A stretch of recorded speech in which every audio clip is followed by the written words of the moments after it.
Is?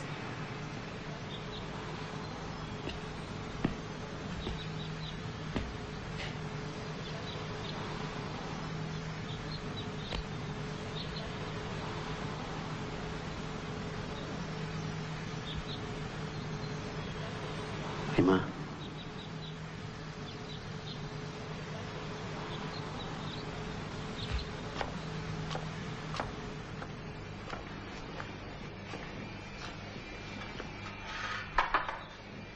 Maaf, aku nggak bisa datang tepat pada saat pemakaman.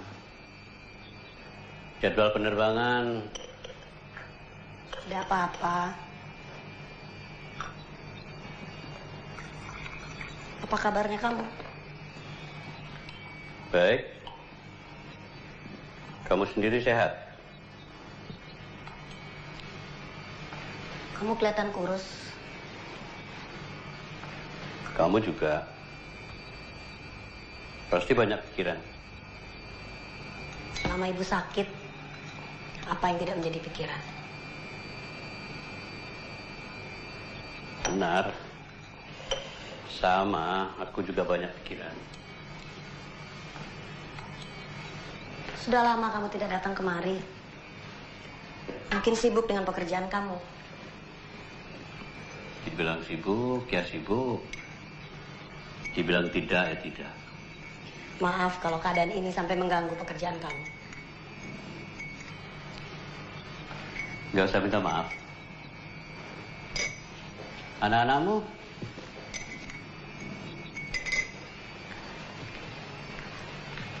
Kafka dan Kinar. Kafka sedang semester terakhir. Belum selesai-selesai, kerjanya main terus. Kinar sudah di SMA, tapi anak-anak lagi nginep di rumah temannya.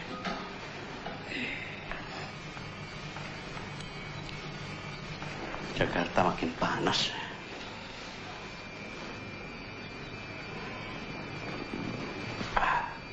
Iya, di sana pasti dingin. Istri kamu? Di rumah sakit. Tadi waktu mendarat, badannya rada nggak enak. Ya, mungkin perbedaan udara, transisi hawa. Tapi kalau sudah enakan, dia bakal datang. Tadi istri kamu telepon ke sini. Dia hanya ingin tahu kamu sudah sampai dengan selamat. Dia nelpon kamu? Sewaktu di bandara tadi, saya telepon dia, HP-nya nggak aktif. Telepon ke rumah, teleponnya tidak diangkat. Dia tidak telepon dari rumah kalian.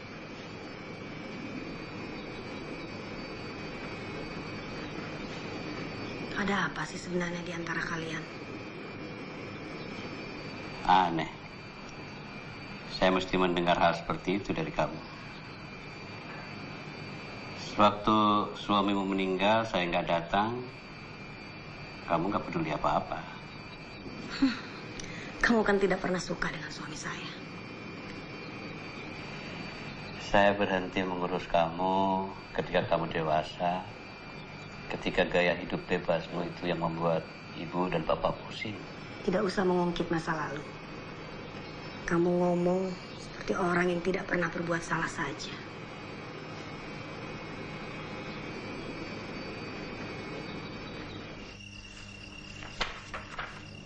Kamu masih di sana.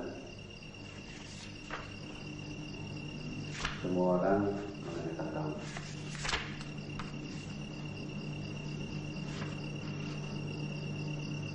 Saudara yang belum kenal juga menanyakan kamu.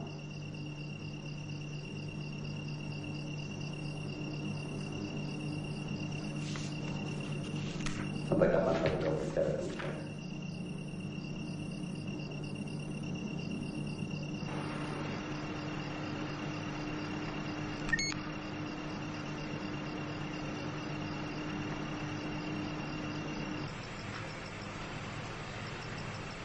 Belum tidur. Belum ngantuk. Kalau habis perjalanan jauh, kadang-kadang susah tidur. Kira-kira seminggu yang lalu, Ibu nitipkan sesuatu untuk kita buka bareng-bareng.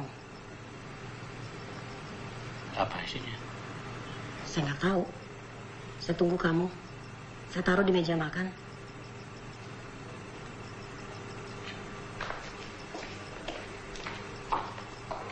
Saya ingat, Bapak pernah menulis tentang kotak Pandora.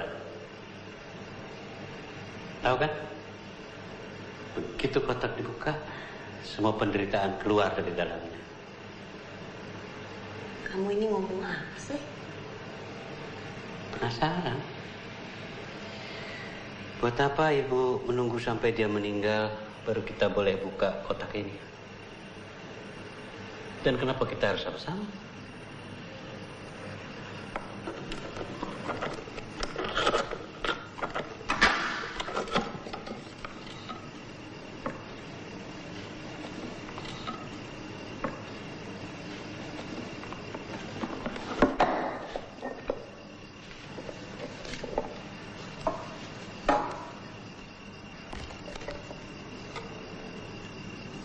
Ini foto-foto Bapak.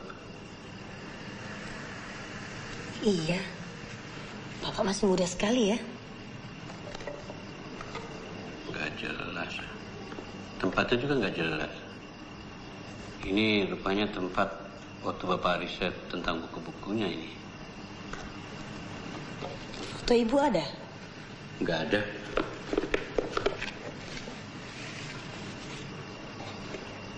Apa kamu tahu Bapak menulis sebuah buku dengan judul Ruang? Saya nggak pernah tahu. Ini seperti tulisan-tulisan yang belum selesai.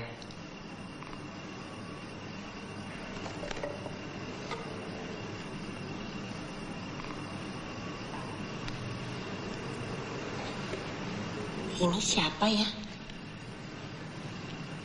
Kayak Tante Sofia. Kan, Ibu sama Bapak tuh ketemu Tante Sofi tahun 70-an. Dan itu di Bandung.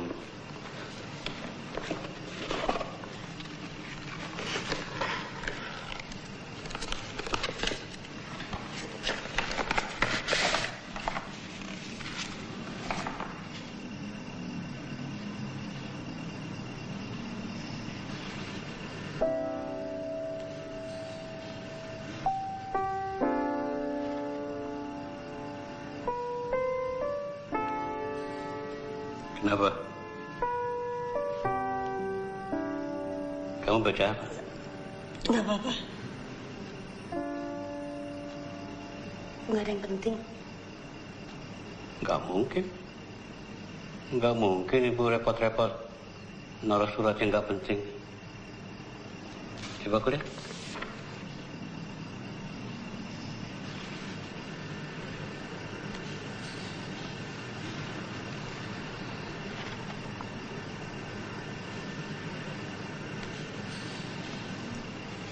Ya benar.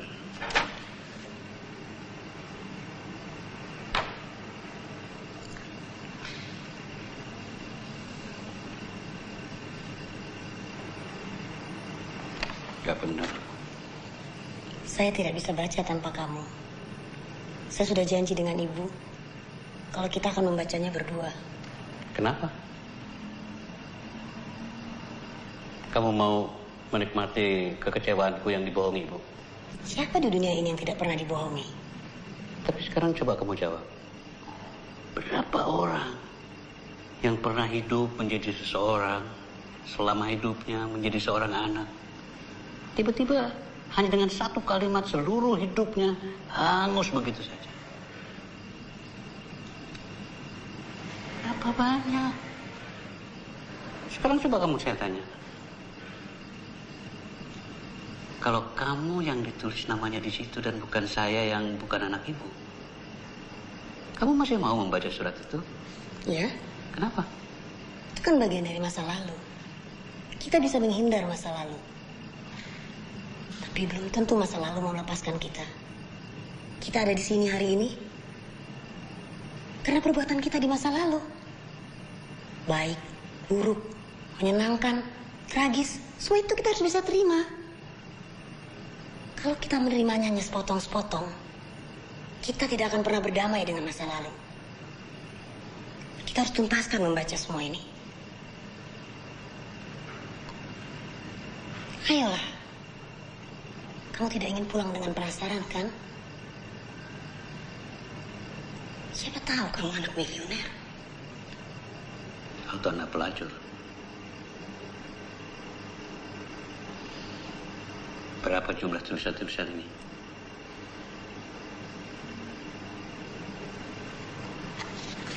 Sekitar 50 lembar. Hebat. Sebelum meninggal sempat-sempatnya dia menulis surat sepanjang ini.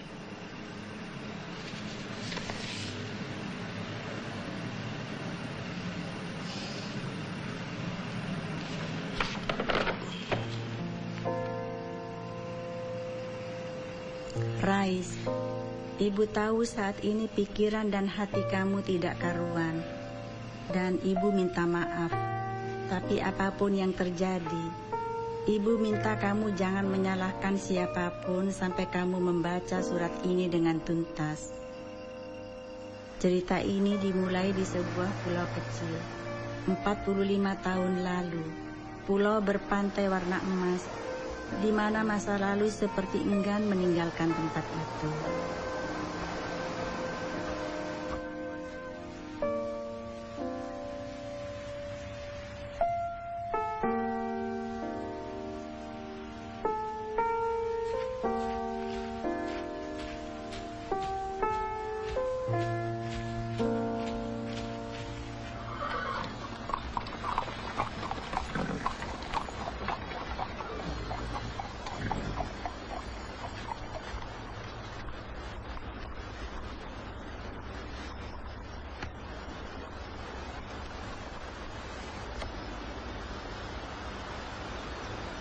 Kamu cari siapa? Maaf Pak, apa benar nih rumahnya Pak Hamdani?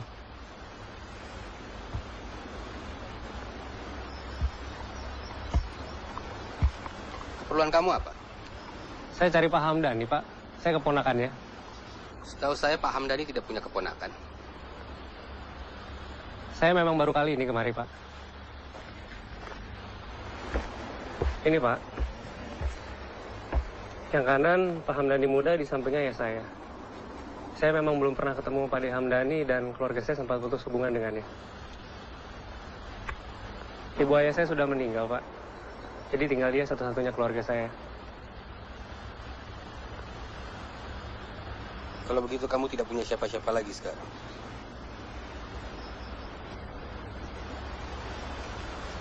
Pak Hamdani sudah meninggal 5 tahun yang lalu.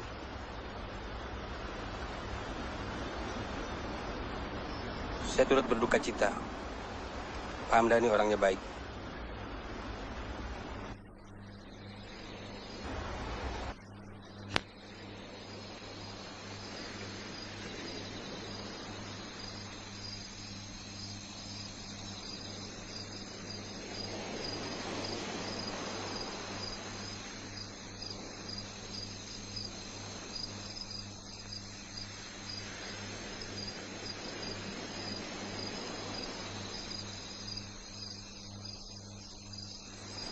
Ibunya Flori meninggal ketika Flori masih kecil.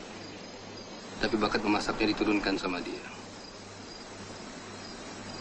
Di pulau ini tidak ada yang bisa memasak seenak ibunya Flori.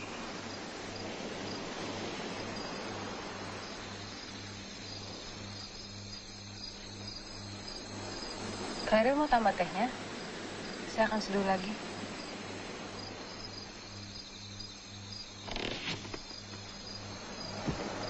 Gulanya setengah sendok teh saja.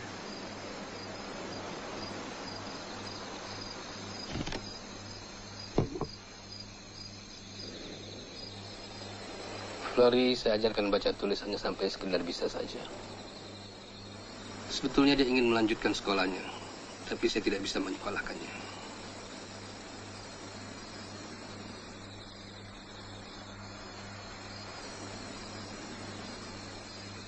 Apa rencana kamu selanjutnya? Saya sudah tidak punya siapa-siapa lagi, Pak.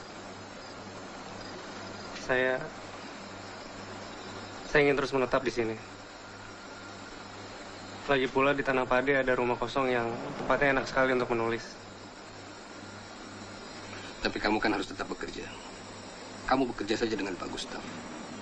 Dia bisa dibilang pemilik pulau ini. Hampir semua penduduk pulau ini bekerja untuk Pak Gustaf.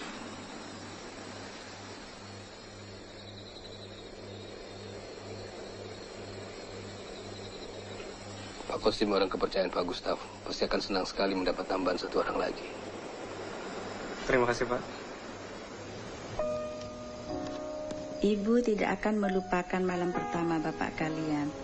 Walau ia kini sebatang kara dan sendiri, nampak jelas semangat di hatinya untuk memulai lembaran hidup baru.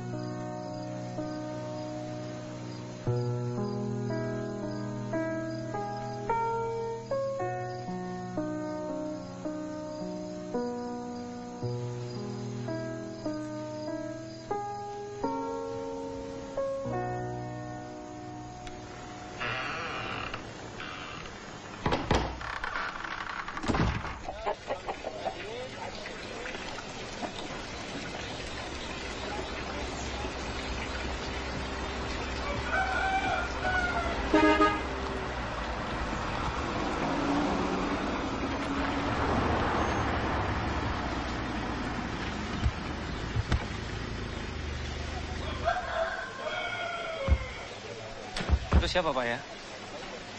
Itu dia Pak Gustaf bersama istri dan anaknya. Namanya? Ya, Bu Gustaf. Bukan, maksud saya anaknya, Pak. Kinasih.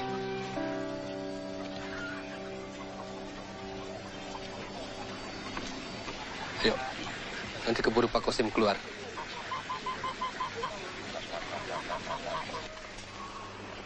Sudah pernah kerja seperti ini? Belum, Pak. Berarti kamu harus mau belajar. Tanya kanan kiri kalau tidak tahu. Tapi awas.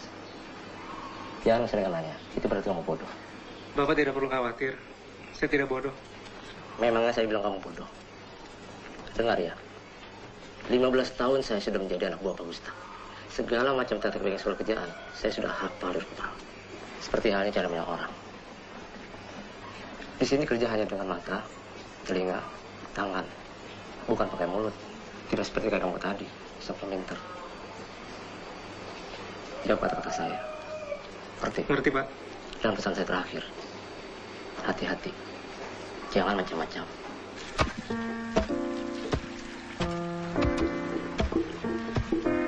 Bapak kalian bekerja keras membanting tulang dari pagi hingga malam, bagai tidak kenal lelah. Ia mencoba bekerja sebaik mungkin.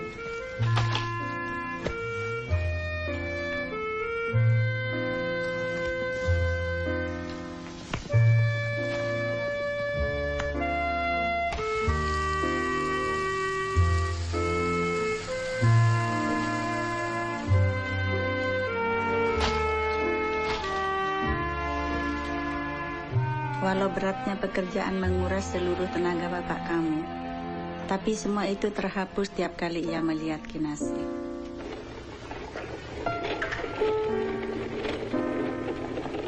Walau hanya sekilas, bayangan Kinasih ibarat angin sejuk yang menghapus segala kepenatan.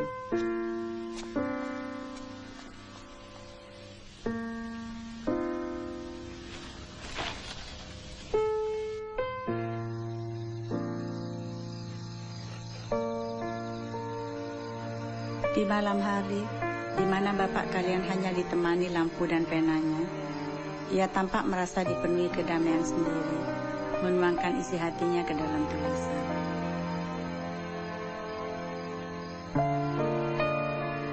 Hari yang ditunggu bapak kamu adalah hari Minggu. Hari di mana ia bebas dari kerja, saat di mana ia bisa mengembara ke tempat-tempat di pulau, di mana ia bisa seharian menulis, menumpahkan imajinasinya baik lewat kata ataupun lewat gambar. Salah satu tempat yang sering ia datangi adalah danau yang jika kamu lihat, dari ujung terlihat memantulkan warna keemasan.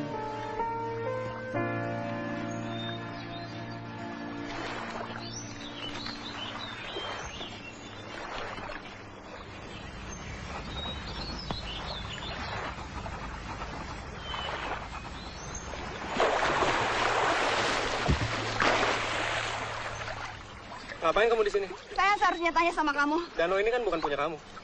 Ini juga bukan punya kamu. Sekarang danau ini masih tempat umum, jadi kamu tidak bisa sembarangan berenang tanpa... Jangan lihat kamu. Sekarang saya minta tolong sama kamu, tolong ambilkan pakaian saya di sana.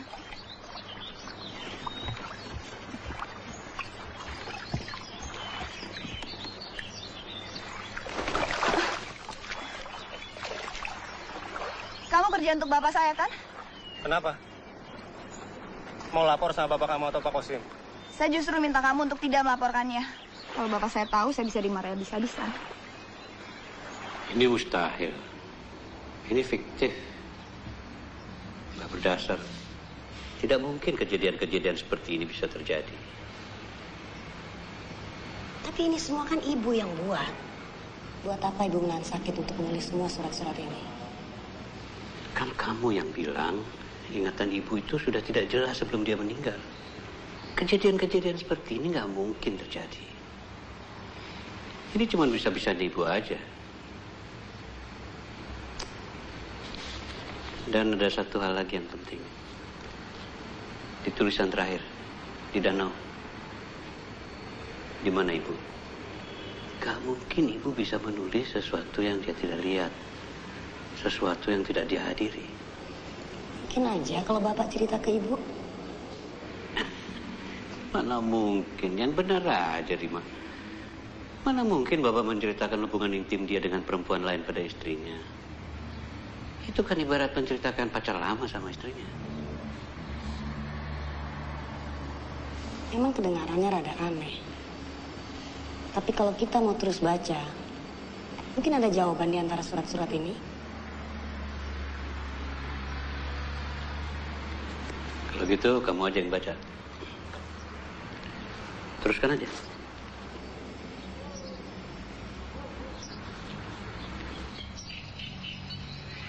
Kok suara kamu serak begitu? Nginep di mana? Adik kamu sama kamu kan? Halo? Halo? Halo?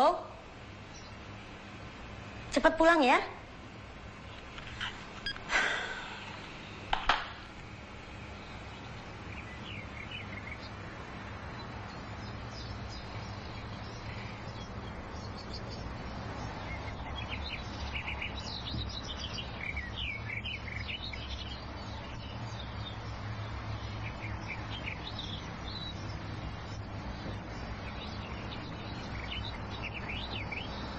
Mana foto-foto yang ada dalam tulisan ibu?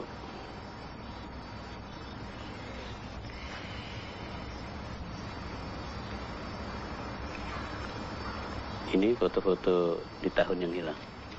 Kenapa? Kamu nggak yakin ibu menulis dengan sesungguhnya? Tulisan-tulisan apa yang ditulis setelah peristiwa di danau itu?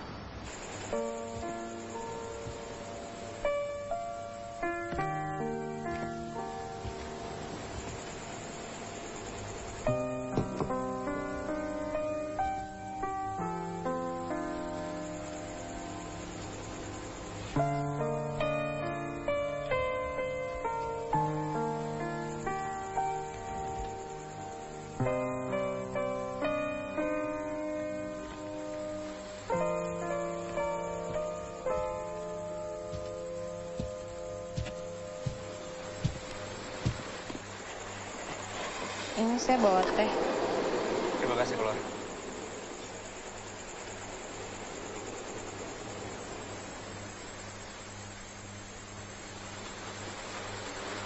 Bisa ya? Kamu menulis sampai malam?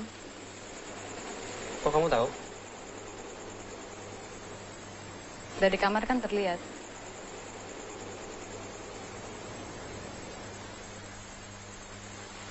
Bukan berarti saya malam-malam ngeliatin kamu menulis.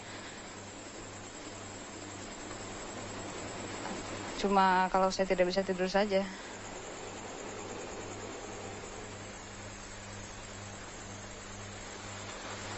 Boleh tahu kamu nulis apa? Hanya karangan yang saya alami. Saya selalu heran bagaimana caranya menulis cerita cinta. Maksud saya, apa kita perlu jatuh cinta dulu, baru bisa menulis soal cinta? Cinta itu emosi yang paling kuat yang tidak bisa dibuat-buat. Jadi kita harus bisa merasakannya dulu sebelum bisa menuliskannya dengan jujur.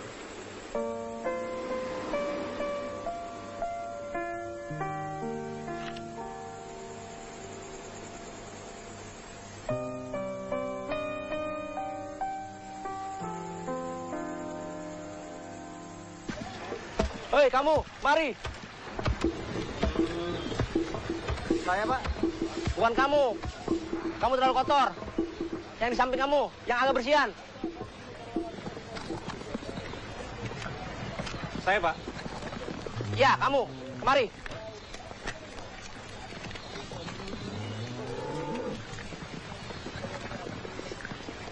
Bawa tas Pak Gustaf ke dalam rumah. Hati-hati. Di dalamnya ada surat-surat penting. Taruh di atas meja kerjaan dia.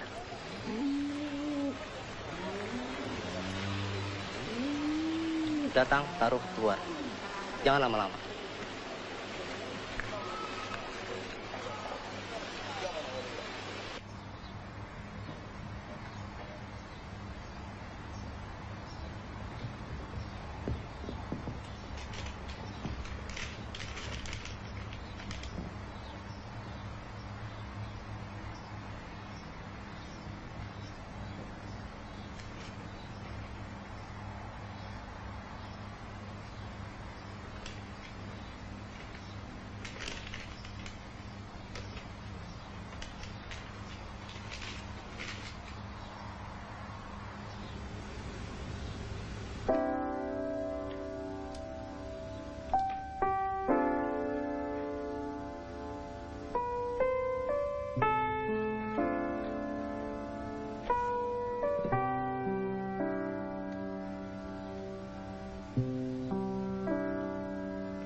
Kenapa kamu ikuti saya?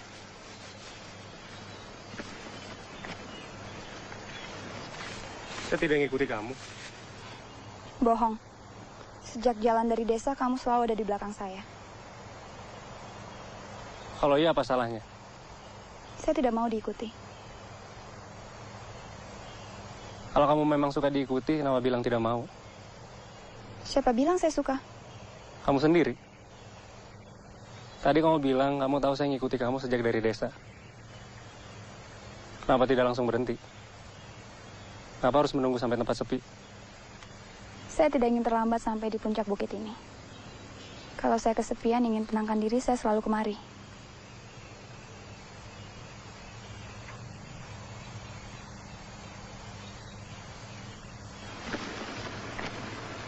Memangnya kamu mau kemana? Saya memang mau ke sini.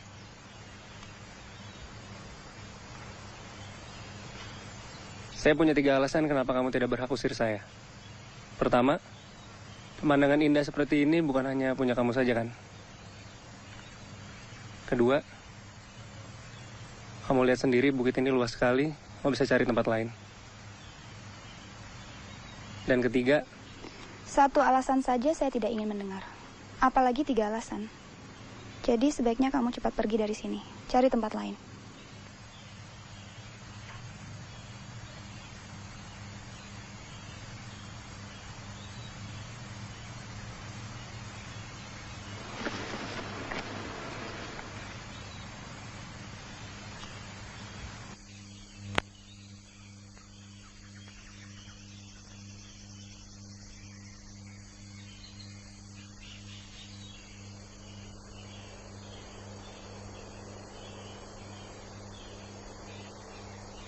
saya Hairil.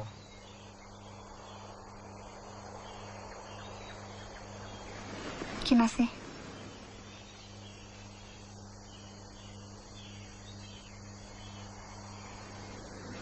Tadi kamu sudah bilang 2 alasan kenapa saya tidak bisa mengusir kamu. Alasan ketiga? Ketiga, pemandangan seperti apapun tergantung sama siapa kamu melihatnya. Saya bisa pindah, tapi saya akan kehilangan teman untuk berbagi keindahan ini.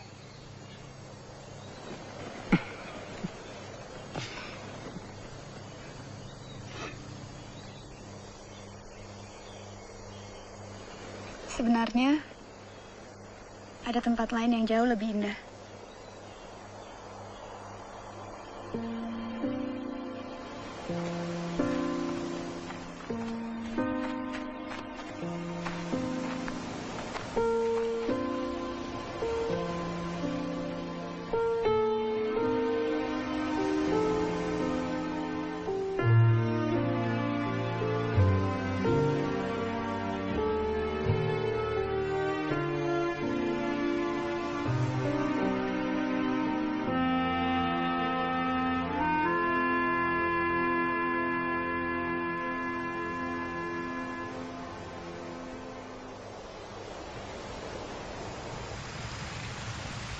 Kamu suka menulis ya?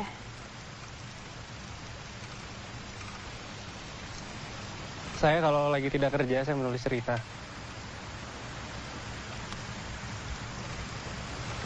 Cerita?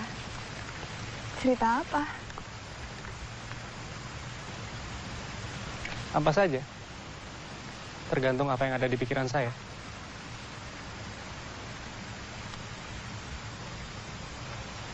Tapi dari tadi saya tidak melihat kamu menuliskan apa-apa. Saat seperti tadi itu, saya untuk dilewatkan 1 detik pun.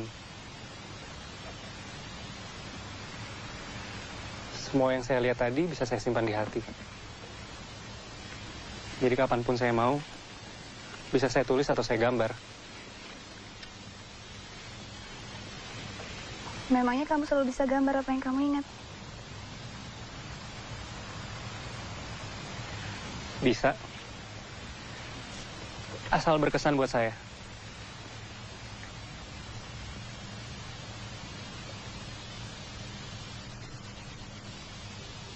Jadi, waktu kamu lihat saya di danau,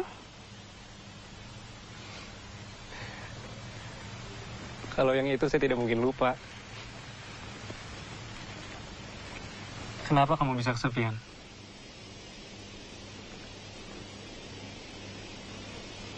siapa bilang saya kesepian? Kamu sendiri. Kamu tadi bilang kalau kamu lagi kesepian, kamu pergi ke bukit. Saya hanya melebih-lebihkannya saja. Supaya kamu cepat pergi dari situ.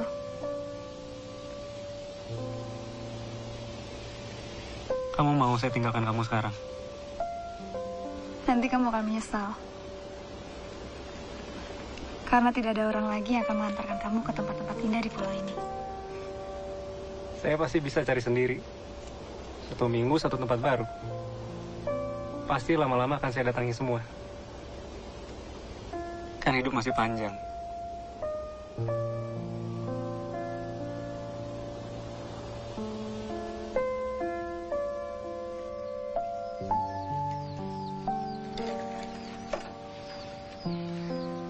Terima kasih kamu sudah bawa saya ke tempat-tempat yang indah. Tapi itu masih belum apa-apa. Kamu ingat tidak? Danau tempat pertama kali kita bertemu. Kenapa memangnya? Nanti kan bulan purnama. Sampai tengah malam kita bisa ke sana. Kamu mau ke sana? Kamu takut? Kamu tahu tempat itu? Nanti malam kita bertemu di sana ya.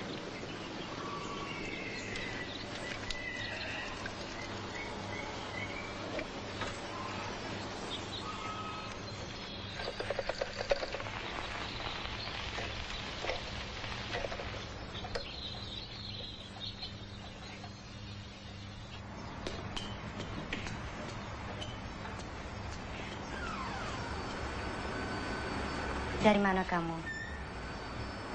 Jalan-jalan, Bu. Dengan siapa? Sendirian. Betul, sendiri. Lalu laki-laki yang antar kamu tadi siapa? Yang mana? Tidak usah bohong, Kinasi. Itu salah satu yang kerja untuk Bapak, Bu. Sekarang kamu ganti baju. Tadi sudah Ibu pilihkan dan Ibu letakkan di tempat tidur kamu. Tapi, Bu, nanti saya mau pergi. Sore-sore begini kamu mau pergi? Kamu lupa kalau kondisimu tidak baik untuk pergi pada saat seperti ini. Tidak bisa. Kamu di rumah. Tapi, Bu... Kamu di rumah. Nanti akan ada tamu. Siapa? Kita lihat nanti.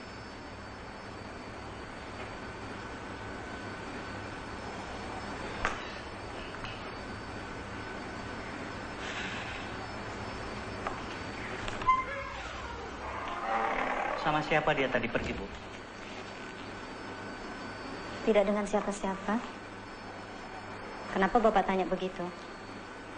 Dia tidak akan pulang setelah ini kalau tidak ada yang menemani. Ibu kan sudah tahu bagaimana kondisinya. Iya, saya tahu. Tapi dia pulang sendiri. Bapak jangan pakai yang itu. Pakai yang ini saja.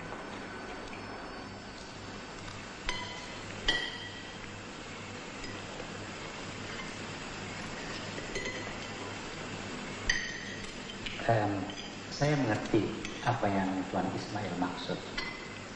Andika sekarang tentunya sedang sibuk-sibuknya menyelesaikan dia punya pelajaran. Kalau tidak dengan cara seperti ini, belum tentu Andika bisa bertemu dengan Kinasi. Pak Gustaf benar. Tapi saya ingin juga katakan sama Bapak bahwa Andika di samping dia sibuk belajar, dia juga sedang mempersiapkan diri menseleksi tawaran-tawaran pekerjaan yang telah dia terima. Andika, coba kamu ceritakan mengenai tawaran-tawaran yang telah kamu terima. Ada 3 firma yang mengajak saya bergabung. Yang pertama, salah satu firma tertua di Bandung. Lalu ada firma baru dari Surabaya. Nah, dan yang ketiga ini suatu firma dari Jakarta. Firma ini sudah berdiri kurang lebih 5 tahun. Tapi masa depannya cukup cerah. Dan firma inilah yang akan menjadi pilihannya Andika. Hebat sekali. Firma-firma itu pasti bukan sembarangan. Dan yang bekerja di situ pasti juga pilihan. Ibu benar. Hanya mahasiswa 3 besar yang dipanggil. Tapi itu bukan masalah, kan?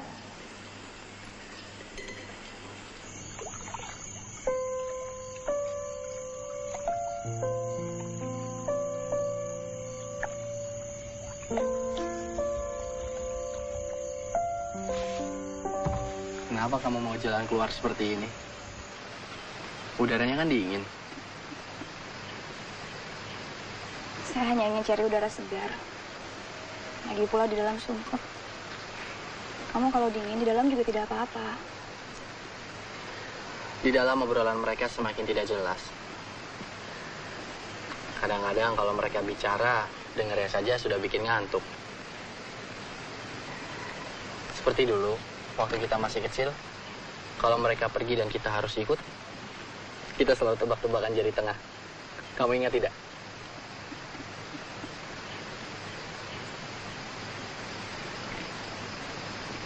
Kinasi, ada apa? Tidak. Tidak ada apa-apa. Tidak mungkin tidak ada apa-apa. Maksud kamu? Saya kan tahu kamu dari kecil, Kinasi. Kalau kamu sedang ada masalah, tidak mungkin kamu bilang tidak ada apa-apa. Kamu bisa marah atau nyindir, tapi nggak akan keluar jawaban seperti itu. Kalau boleh jujur, saya sedang tersadar saja. Waktu berjalan begitu cepat.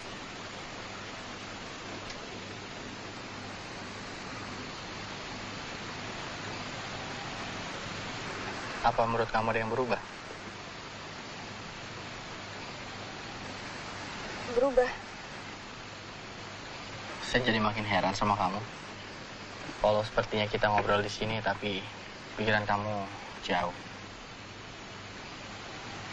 Yang benar kamu. Terima kasih. Saya tahu kamu. Tatapan mata kamu tidak kosong seperti sekarang ini. Kecuali kalau kamu sedang melamun.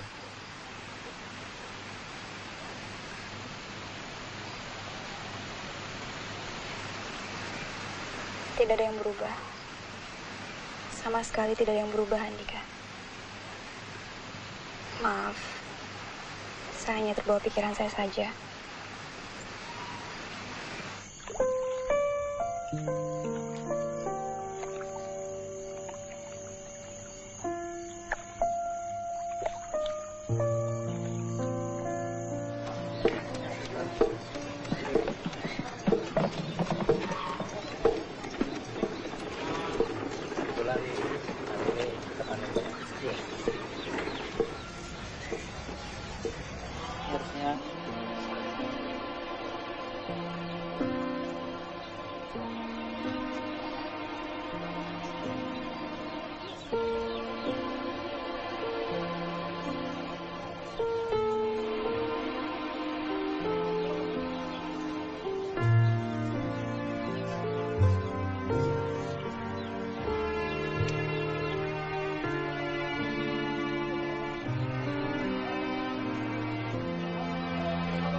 Benar kamu tahu jalan di sini?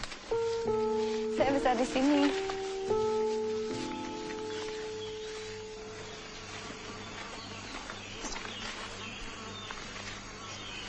Tak kosong. Siapa tuh?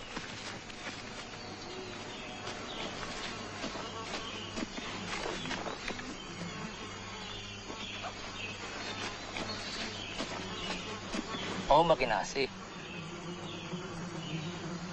Ada apa kemari? Jalan-jalan saja, Pak. Cari suasana lain. Kalau begitu saya permisi dulu, Mbak. Ya, mari.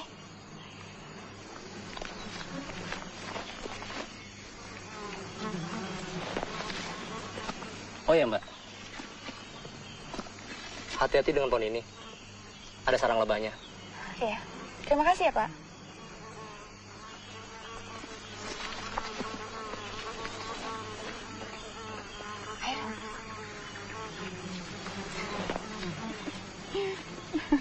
Sudah pergi? Sudah.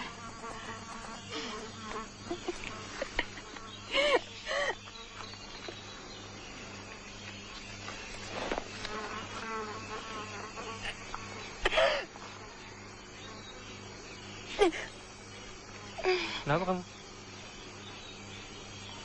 Tidak. Tidak apa-apa. Terus saja. Turun dari situ kita sudah sampai.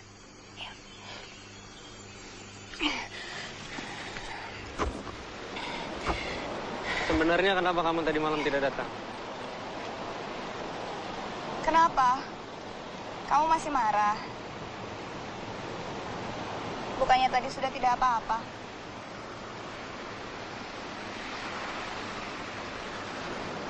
Tadi kamu sudah bilang yang sebenarnya belum?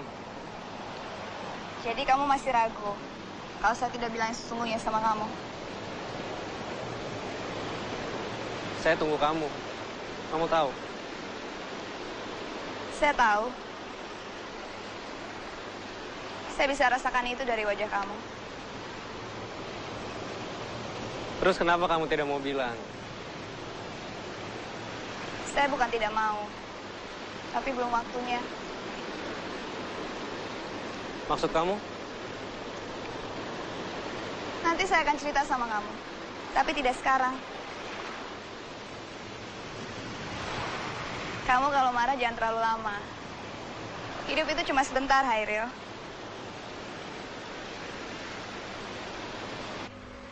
Saya nggak tahu mau bicara apa lagi.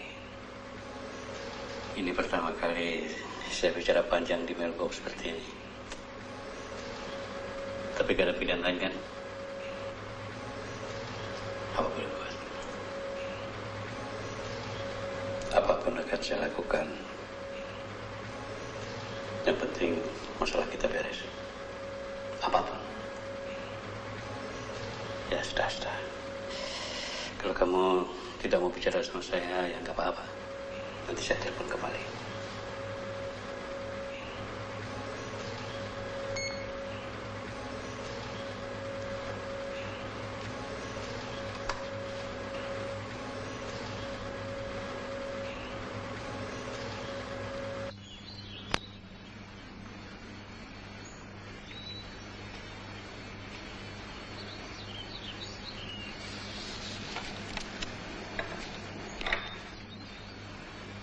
Sampai di mana kita tadi?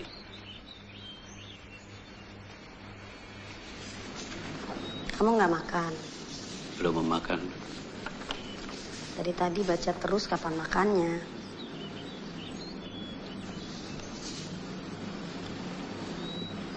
Kamu udah baca ini? Nggak mau baca? Kalau kamu nggak mau baca, kamu tidak akan pernah tahu bahwa Kinasih punya rahasia.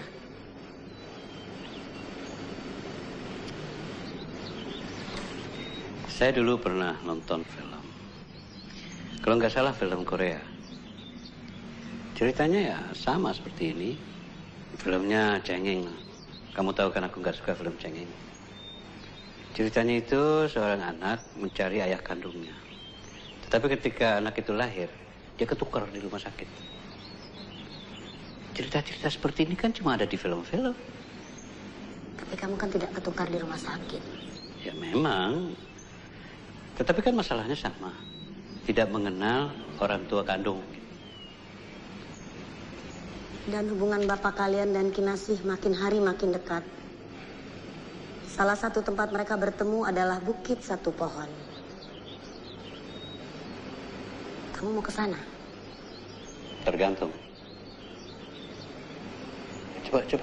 Coba terusin lagi. Dan setelah semua penjuru pulau mereka jelajahi, mereka kembali lagi mendatangi satu demi satu tempat-tempat itu. Seolah mereka ingin semua tumbuhan dan alam di situ menjadi saksi hubungan mereka.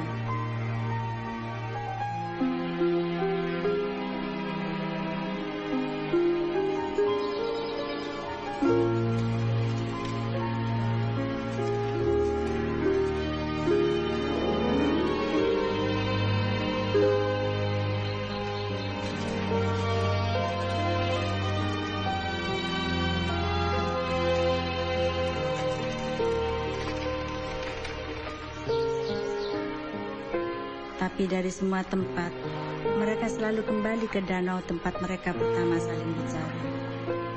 Di sana mereka sering berperahu, membiarkan riak air dan bunyi angin menjadi musik pendamping mereka.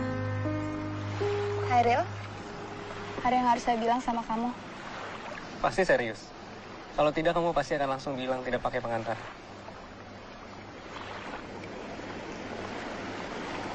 Saya sudah punya tunangan.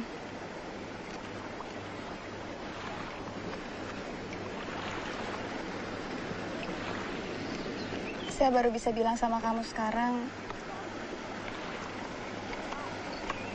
Dan kenapa saya tidak cerita selama ini sama kamu, karena saya belum bisa percaya sama kamu.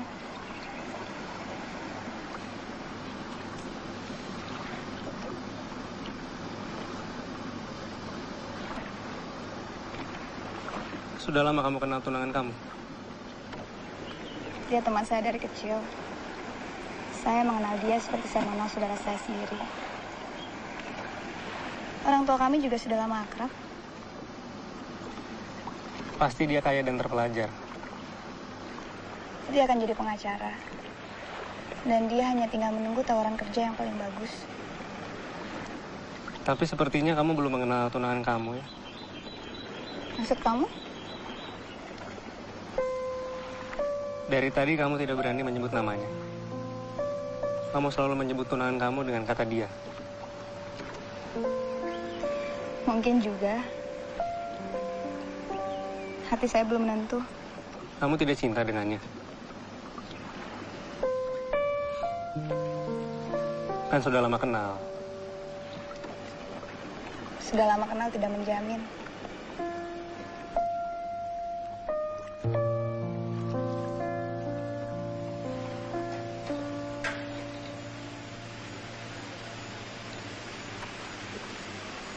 Kinasih, masuk ke kamar kamu sekarang.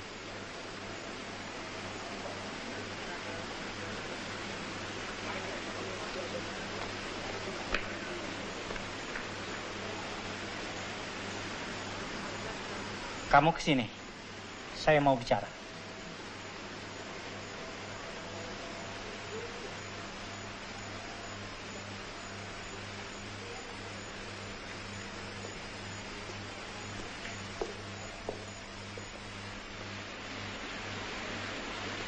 Duduk.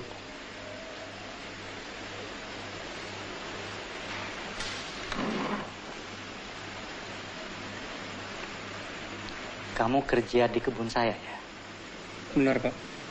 Dengar baik-baik. Saya tidak pernah bermaksud menghalangi anak saya berhubungan dengan siapa-siapa. Tapi kamu sudah tahu belum bagaimana keadaan Kinasih? Maksud Bapak? Kinasih itu kesehatannya sangat lemah.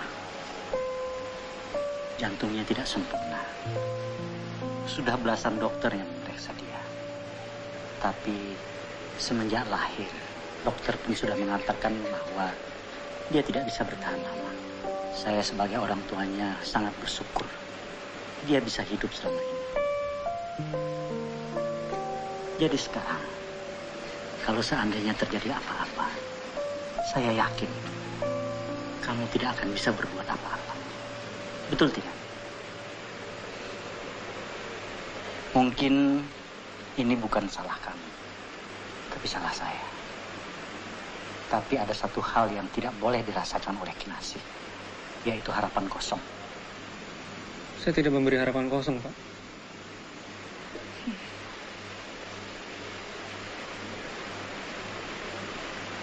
Jadi selama ini apa yang bisa kamu tawarkan kepada Kinasih?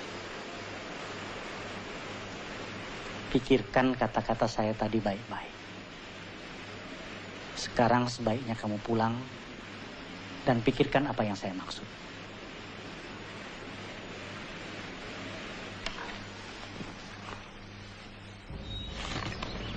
Kenapa Ibu tidak pernah cerita-cerita dengan saya?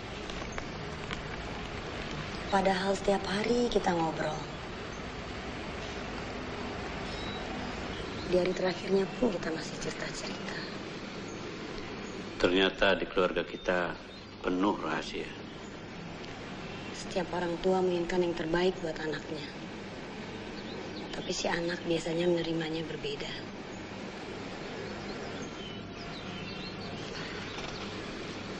Mungkin berbeda cara berpikirnya.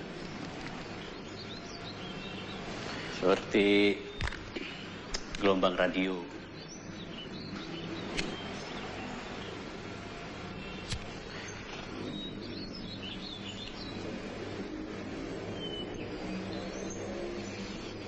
Yang satu gelombang AM, yang satu gelombang FM. Gak ketemu.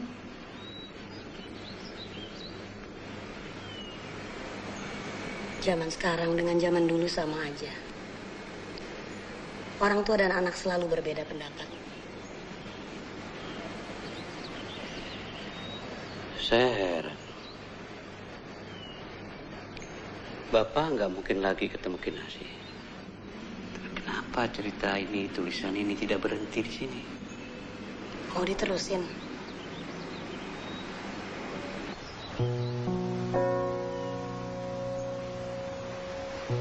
Bapak kamu menerima pernyataan ayah Kinasih. tapi ia tidak bisa memasukkannya dalam hati. Semakin hari berlalu, semakin bapak kamu merasa, sampai ia bisa kembali ketemu Kinasih, ia tidak akan tenang.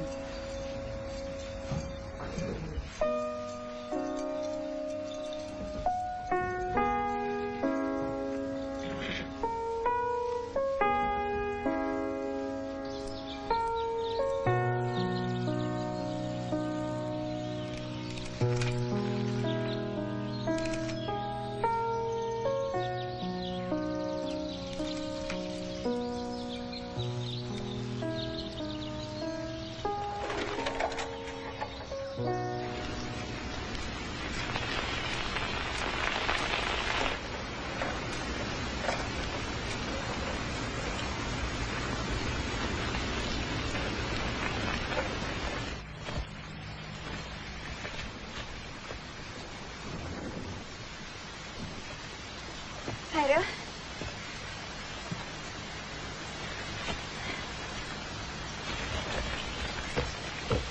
Kenapa kamu hindari saya?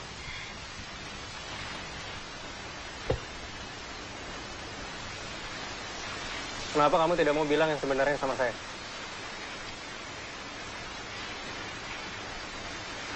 Saya takut. Saya takut saya akan kehilangan satu-satunya teman saya.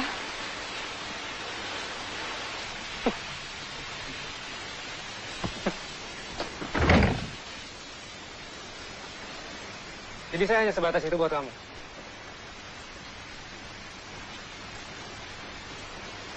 Pernah tidak kamu pikir bagaimana perasaan saya sama kamu? Saya tahu. Itu sebabnya saya kemari. Mungkin bapak kamu benar, Kinasih.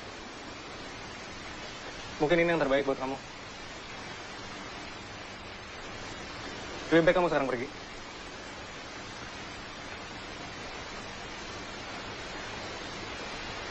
Saya pikir kamu beda dengan yang lain. Dan apa yang kamu bilang tentang kita, yang seharusnya menggunakan waktu kita sepenuh mungkin. Sekarang keadaan sudah beda. Pergi kamu.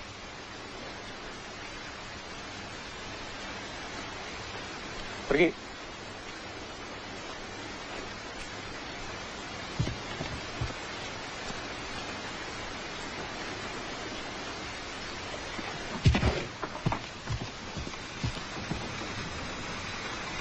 Kenapa kamu tidak bilang yang sebenarnya sama saya? Kamu pikir gampang untuk cerita seperti itu? Tidak gampang. Saya sudah lama hidup seperti ini, Hairil. Kamu baru kenal saya sudah ingin tahu semua tentang saya. Tidak segampang itu. Kalau memang begitu, buat apa kamu kesini? Saya sudah banyak menyakiti orang. Saya hanya ingin berbuat yang benar saja.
Apa yang akan dikatakan ibu kamu kalau melihat kamu seperti ini, ha?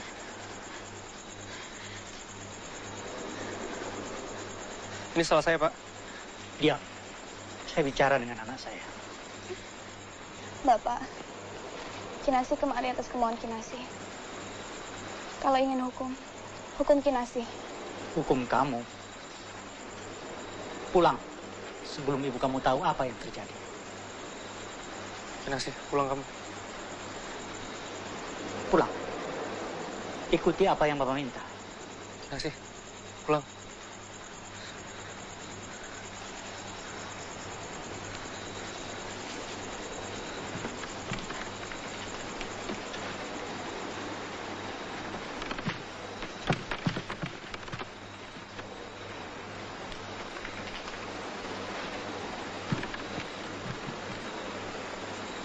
Kamu kelihatannya sudah sama sekali tidak menghargai saya. Bukan hanya sebagai orang tua Kinasi, tetapi sebagai manusia saja kamu tidak menghargai saya lagi. Saya tidak bermaksud merugikan siapa-siapa, Pak. Lalu kamu mau apa? Mau menikahi anak saya? Kamu kasih apa dia? Saya dan ibunya Kinasi selalu mengharapkan yang terbaik untuk Kinasi. Dia anak kami satu-satunya. Kenapa kamu gak bisa mengerti?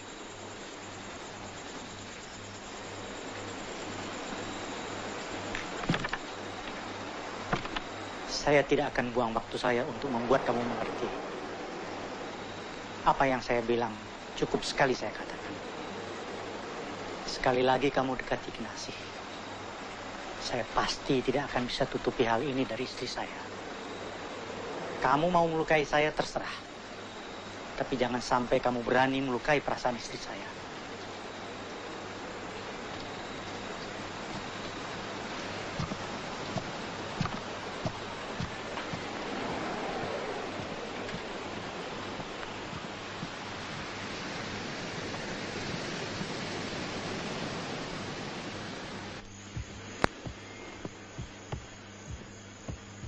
Kinasi.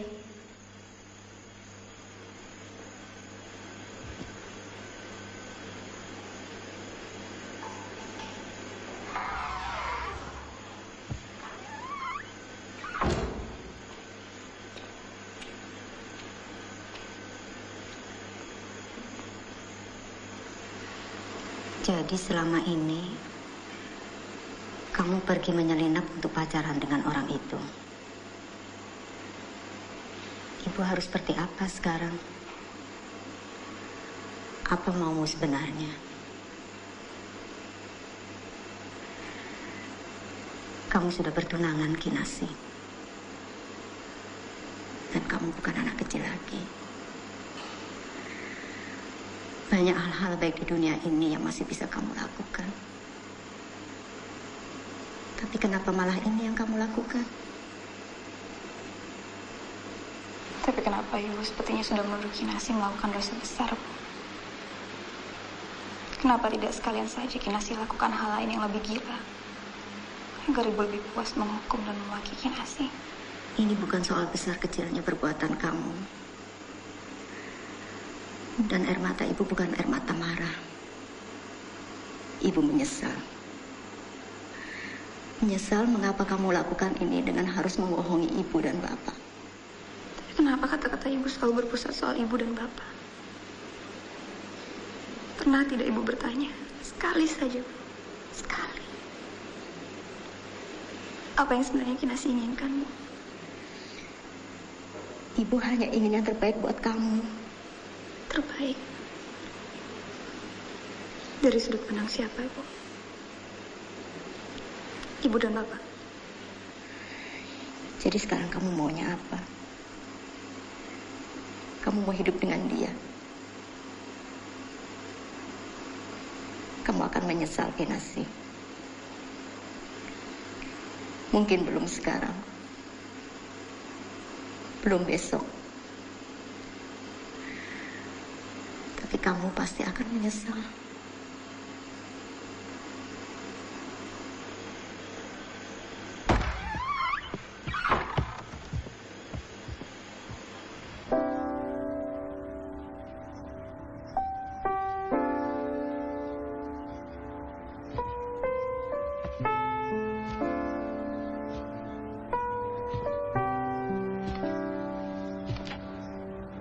Kamu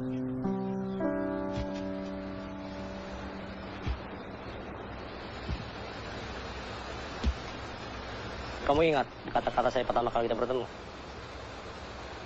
Dari awal saya sudah bilang, jangan macam-macam. Sekarang kalau sudah begini, saya tidak bisa berbuat apa-apa.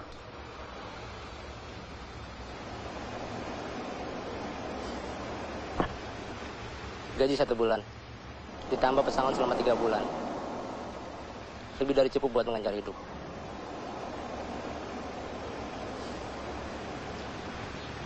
Terus kamu mau berbuat apa sekarang? Belum tahu, Pak. Sebaiknya kamu cari pekerjaan lain. Jangan di sini lagi. Lalu bagaimana dengan Kinasih? Kamu mau sisa diri kamu, memikirkan dia. Lupakan dia. Toh dia juga akan meninggalkan tempat ini. Apa? Mau apa kamu? Bisa apa? Terima aja kenyataan. Kamu tidak akan ketemu dia lagi.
Kamu apa kabar? Kan tadi sudah saya bilang mereka baik-baik aja. Lagi nginep di rumah temennya. Nginep di rumah temannya disengaja supaya nggak ketemu saya. Kok kamu ngomongnya kayak gitu? Wajar kan? Saya kan paman yang nggak baik. Kamu jangan berpikir begitu. Saya yang minta sama anak-anak. Biar kita punya waktu berdua.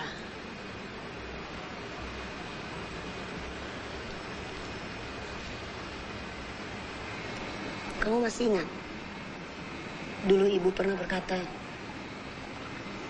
kalau kita berbeda. Saya pikir ibu berkata filosofis. Ternyata ibu bermaksud lain. Supaya kita tidak kaget. Memangnya kenapa? Kamu menyesal punya kakak seperti saya? Saya sih nggak nyesel. Mancing, berenang, naik sepeda, itu semua saya dapatnya dari kamu. Ini juga. Kamu kayak bapak, keras kepala. Tapi bedanya kalau bapak tidak mendua. Maksudmu apa? Bapak tidak suka diombang-ambingkan oleh keadaan. Dia tidak mengejar Kinasih. Dan itu dia pegang teguh. Kamu yang pernah bilang, saya ada. Makanya cerita ini belum lengkap. Kamu mau tahu supaya lengkap? Kamu pergi ke tempat asal kamu. Kamu ini bicara sama saya kayak saya dari planet lain aja. Saya serius. Kamu diplomat sudah pergi ke beberapa negara, tapi kamu belum pernah pergi ke tempat asal kamu.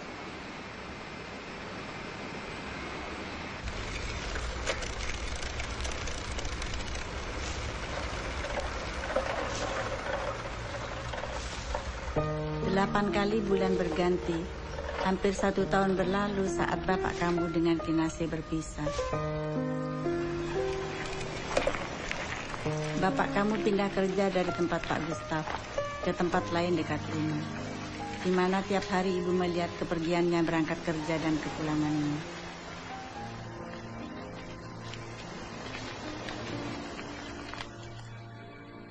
Setelah Kinasih pergi, Pak Gustaf sendiri pergi. Tidak ada yang tahu ia kemana. Pak Kosim, yang biasanya orang yang paling terdengar di perkebunan itu, juga tidak pernah terdengar lagi kabarnya.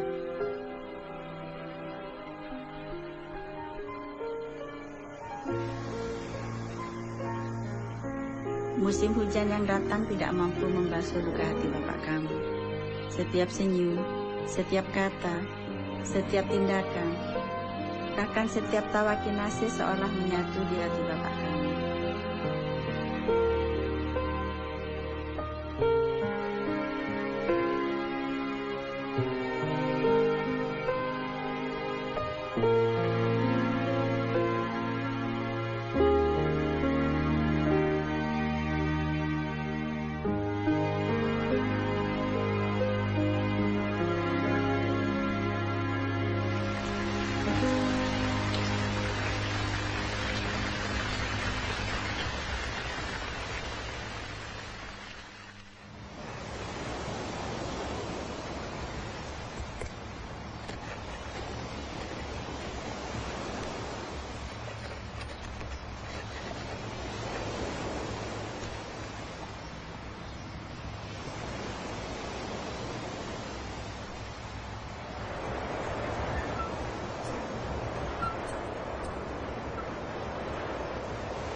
Kamu saya perhatikan sudah tidak pernah menulis lagi.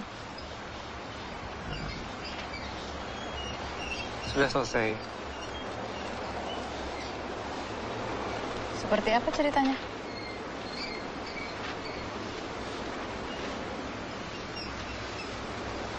Saya memang tidak pernah bertanya sebelumnya. Tapi kisah ini cerita cinta, bukan? Kenapa kamu tanya itu? Berarti benar. Dan pasti kisah cinta ini berasal dari kisah nyata.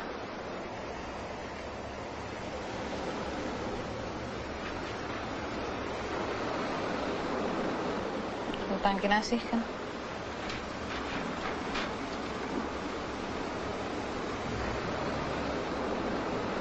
Tapi bagaimana kamu bisa membuat cerita ini sejujur mungkin? Maksudnya, Kinasih kan meninggalkan kamu. Dan kamu tidak tahu di mana dia selama ini. Jadi dari mana kamu bisa menulis dengan begitu banyak kekurangan? Kita tidak bisa menganggap cerita cinta kita tidak jujur hanya karena kurang lengkap. Kita semua punya harapan, dan selama harapan itu masih ada, apapun yang kita keluarkan adalah jujur. Dan apa harapan kamu yang paling besar?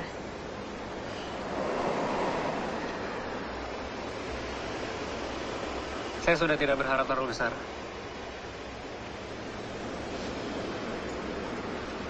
Satu hal. Saya juga tidak akan bisa menyelesaikan ini semua kalau tidak ada orang yang terus setia memperhatikan saya.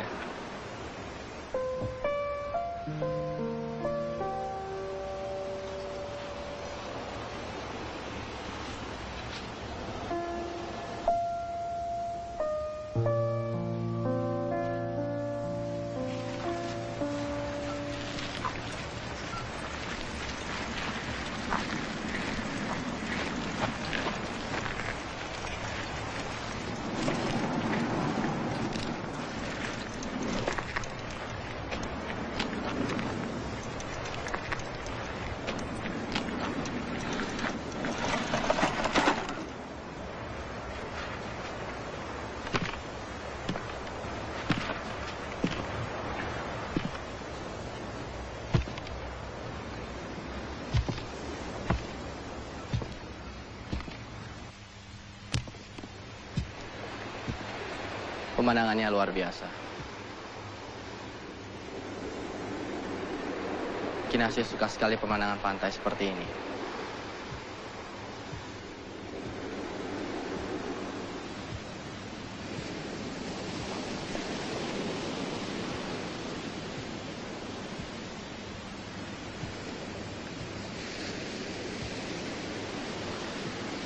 Saya kenal Kinasih dari kecil. Kami bilang kata cinta di saat kami baru belajar mengeja dan tidak tahu apa artinya. Berawal dari sentimen, dilanjutkan oleh orang tua kami menjadi sebuah pertunangan.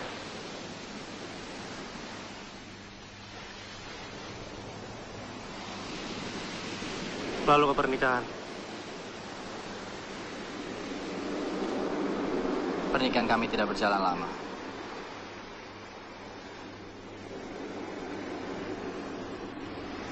Kinasih meninggal kemarin malam.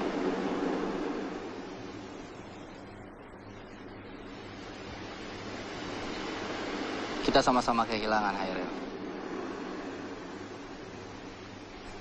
Saya tidak menyalahkan apa yang terjadi antara kamu dengan Kinasih. Kamu sudah memberikan sesuatu yang tidak bisa saya kasih. Kebebasan dan gairah hidup. Saya tidak tahu itu yang diinginkan Kinasih. Kalau kamu lihat sebenarnya hidup ini aneh. Kadang-kadang seorang suami tidak tahu lebih banyak tentang istrinya dibandingkan orang lain. Begitu juga seorang anak. Tidak tahu apa-apa tentang orang tuanya. Itu sebabnya saya datang ke sini. Saya ingin melakukan hal yang terbaik untuk Kinasih. Untuk kamu. Dan Rais. Siapa Rais? Seperti yang saya bilang, saya sudah tahu semuanya dari Kinasih. Anak ini berhak tinggal dengan ayahnya.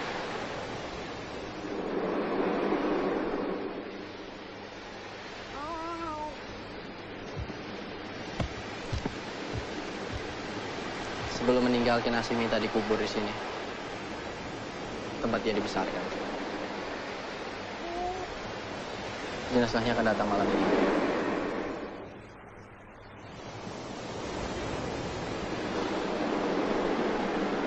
Jaga Rais baik-baik.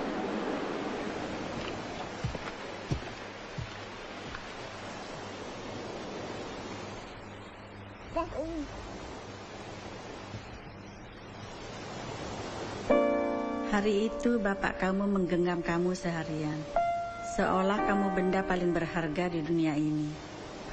Ia sedih, karena setiap melihat kamu dia teringat akan Kinasih. Bapak menerimanya dengan tulus, tapi ia juga tegar, karena ia punya tanggung jawab untuk membesarkan kamu. Tapi ibu tahu ia tidak bisa membesarkan anak itu sendirian. Dan walau bertahun-tahun bapak mencoba menutupinya, ibu tahu rasa cintanya tetaplah pada Kinasih.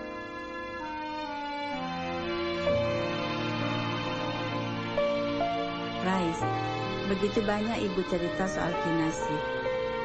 Kamu mungkin heran, kenapa bisa ada rasa peduli pada orang yang tidak kita kenal. Tapi itulah misteri hidup. Kadang pada orang yang sama sekali tidak kita kenal, kita bisa merasakan keterikatan dan keakraban. Menurut ibu, itulah kekuatan cinta. Cinta itu menular pada siapapun, baik itu orang yang kita kenal maupun tidak.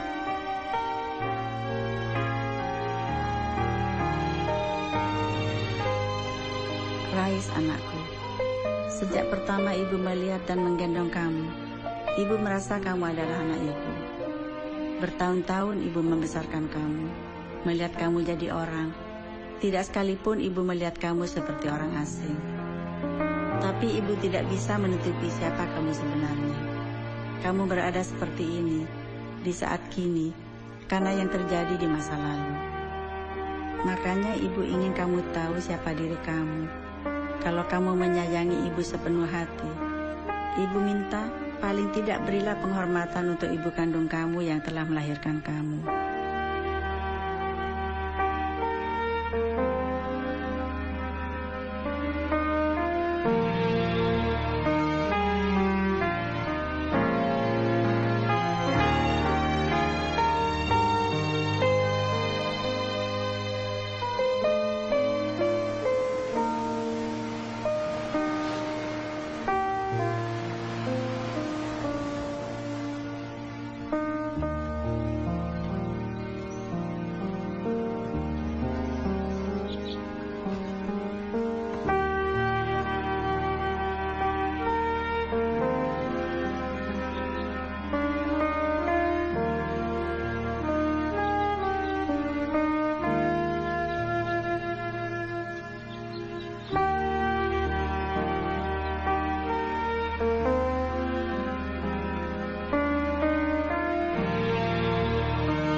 Halo. Akhirnya kau menelpon juga. Sudah bisa memaafkan saya kan?